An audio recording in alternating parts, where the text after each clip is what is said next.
Sualtı səfəri, dərinliklərin əfsanəsi dərin dənizin sükut dolu qəlbində, günəş şüalarının zəifcə sızdığı, mavi dünyaların və sirli dərinliklərin hökm sürdüyü bir ərazi var idi. Bu sualtı aləmin hər küncündə əsrlərin izləri, unudulmuş nağılların və qədim əfsanələrin sirləri gizlənirdi. Hər dalğa, hər axın, hər mavi suların arxasında insan qəlbinə toxunan, ruhu qidalandıran hekayələr vardı.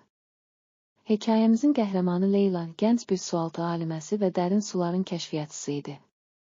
Uşaqlığından bəri dəniz sahilində keçirdiyi günlərdə anamın ona danışdığı dənizlər hər kəsin içindəki səsi eşidir. Yalnız ona qulaq asmaq lazımdır sözləri onun ruhunda dərin izlər buraxmışdı. Leyla, dənizin və onun sonsuz sirlərinin cazibəsi ilə böyüdü. Hər zaman sualtı dünyada gizlənən sirli hekayələri kəşf etmək və onlardan öyrənmək arzusunu daşıyırdı.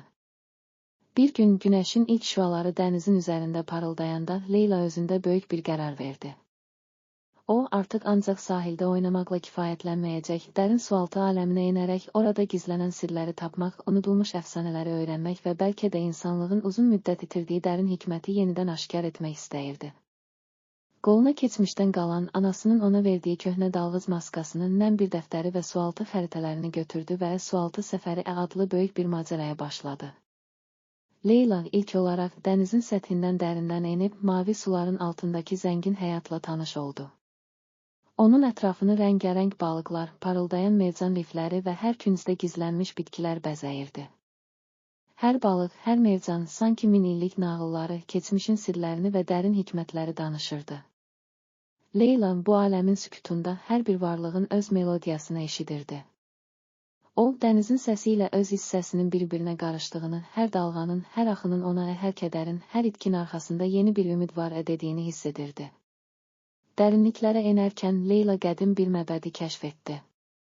Bu məbəd dəniz dibində koral riflərinin arasına gizlənmiş, illərin tozunu üzərində daşıyan daş sütunlardan tikilmişdi. Məbədin divarlarında qədim əlyazmalar, heykəllər və incə oyma işləri ilə bəzədilmiş səhnələr yer alırdı. Hər bir yazı, hər bir rəsm, sanki dənizlərin ən qədim sirlərini, həyatın ən dərin mənasını və itkilərdən sonra doğan ümid dolu başlanğıcları əks etdirirdi. Leyla məbədə daxil olduqda suyun səssiz axışı ilə hər bir daşın, hər bir oyma işinin ona qəlbin səsini dinləyin, çünki o, sizi həyatın əsl sirrinə aparar dediyini eşitdi. O, məbədin mərkəzində yerləşən böyük bir daş qapağının arxasında qədim dövrlərə aid bir dəftər tapdı. Dəftərin səhifələrində Sualtı Səfəri adlı sözlər və aşağıdakı mətni oxudu. Bizim hər kəsin içində dərin suların sədası kimi eşidilən bir səs var. Bu səs, kədərin, itkinin və sevincin birləşdiyi, hər an yeni bir başlanğıcın, ümidin və sevginin nağılıdır.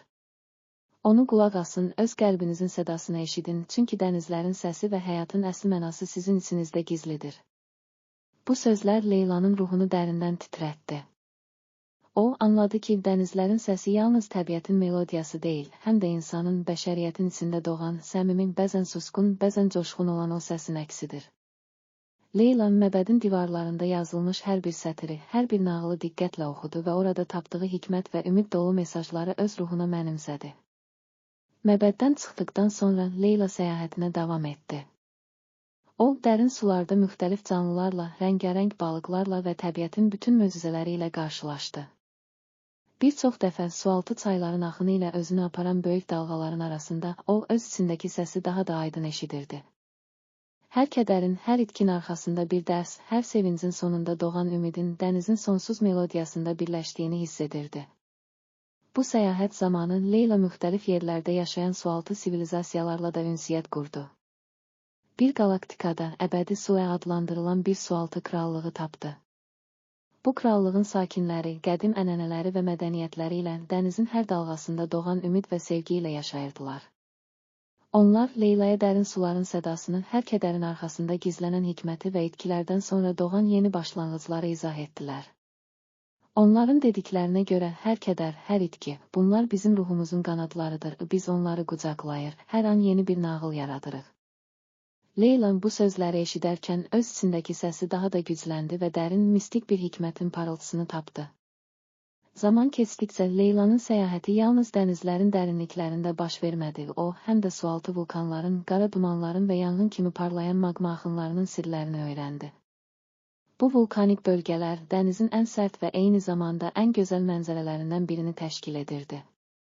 Burada istiliyin və enerjinin təcəssümü olaraq Leyla hər bir atəş damlasında, hər bir səsdə dərin dəyişikliklərin və yeni başlanğıcların izlərini tapdı. O, anladı ki, həyatın hər çətinliyi, hər istilik, bunlar da öz içimizdə doğan o ümid və sevgi səsinin notlarıdır. Leylanın səyahəti boyunca topladığı hər bir təcrübə, hər bir kəşf onun ruhunda yeni bir rəng, yeni bir melodiyanı oyatdı. O, öz içindəki səsi dənizin, vulkanların və sualtı krallıqların hər bir sədasında eşitdi. Bu səs yalnız təbiətin səsi deyil, həm də bəşəriyyətin, insanlığın ən dərin arzusu, ümid və sevgi dolu mesajının əksidir. Nəhayət, Leyla dərin suların ən sakit və sükutlu küncünə, gizli gölə adlanan, heç kimin izinə rast gəlmədiyi bir məkana çatdı. Bu göl dənizin ən dərin qatında yerləşir, ətrafını mavi parıltı, sükut və mistik enerji ilə bürüyürdü. Gölün səthi sanki ulduz tozları ilə örtülü idi və hər damla su 1000 illik nağılların və unudulmuş hikmətin sədası kimi eşidilirdi. Leyla gölün kənarında uzun müddət oturub, orada öz hissəsini eşitdi. Göldən əks olunan hər parlaq işıq, hər səs ona, hər kədərin, hər itkin arxasında yeni bir ümid doğur deyirdi. O, bu anın dərinliyini ürəyinə mənimsədi və anladı ki, gələcək yalnız qabaqcıl texnologiyalar və elm vasitəsilə deyil, həm də insanın öz içində, dərin duyğularında və ənənələrində doğan səsin kəşfində gizlidir. Gizli göldən aldığı ilhamla Leyla sualtı səyahətindən qayıtdı.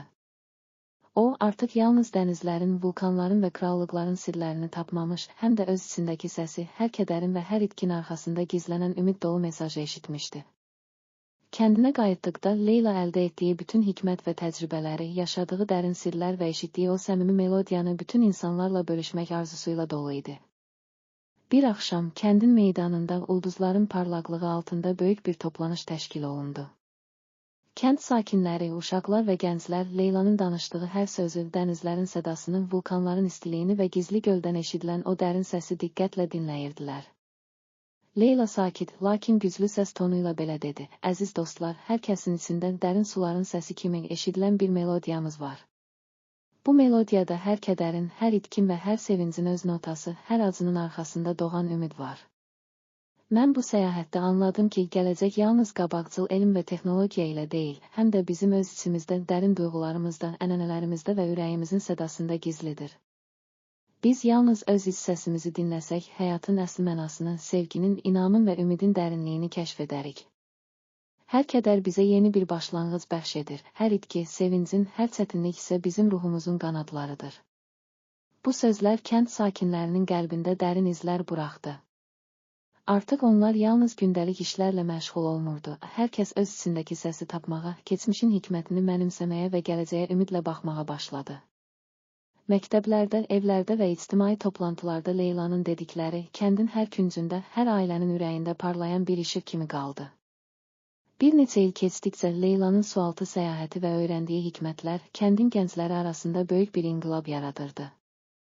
Onlar yalnız kitabları, dərsləri və gündəlik işləri deyil, həm də Leylanın dediklərini və öz içlərindəki səsi tapmağa çalışır, hər kədərin arxasında gizlənən ümidin dəyərini öyrənirdilər.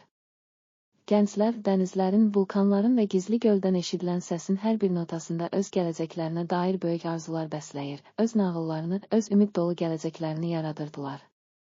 Beləliklə, Sualtı səfəri, dərinliklərin əfsanəsi adlı bu hekayə yalnız Leylanın fərdi macərasını deyil, həm də hər kəsin öz içində tapdığı, eşitdiyi və inkişaf etdirdiyi o səsi, həyatın, sevginin və ümidin əbədi melodiyasını ifadə edir.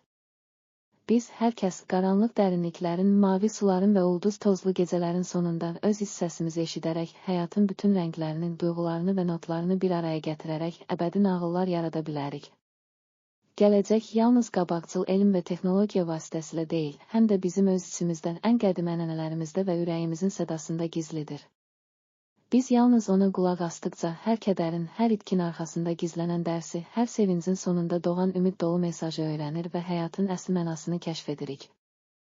Bu, bizim əbədi macəramızdır. Dərin suların, gizli göldən və ulduzlara doğru yüksələn səsin rəhbərliyində, hər kədərin arxasında doğan yeni bir ümidin, hər itkidən sonra doğan yeni başlanğıcın hekayəsidir. Hər kəs qaranlıq suların sükutlu dərinliyində, ulduzların parlaqlığı altında öz hiss səsini dinləyərək həyatın sirlərini anlasın və gələcəyin işığını öz ürəyində daşısın. Beləliklə, Sualtı səfəri, dərinliklərin əfsanəsi adlı bu hekayə hər kəsin öz içində gizlənən, bəzən susqun, bəzən coşqun olan o səsi, həyatın, sevginin və ümidin əbədi melodiyasını ifadə edir. Biz hər an içimizdəki səsi dinlədikcə, keçmişin hikmətini və gələcəyin ümidini birləşdirərək, həyatın bütün çətinliklərini aşır, öz nağıllarımızı, öz əbədi macəramızı yazırıq. Bu bizim gələcəyimizin, bu kainatın, dərin sualtı suların və ulduz tozunun bir araya gəldiyi, hər kədərin arxasında yeni bir ümidin doğduğu əbədi səyahətidir. Hər kəs öz hissəsini eşidərək, həyatın əsl mənasını tapmağa, sevgi, inam və ümidlə dolu yeni səhifələr yaratmağa davam etsin.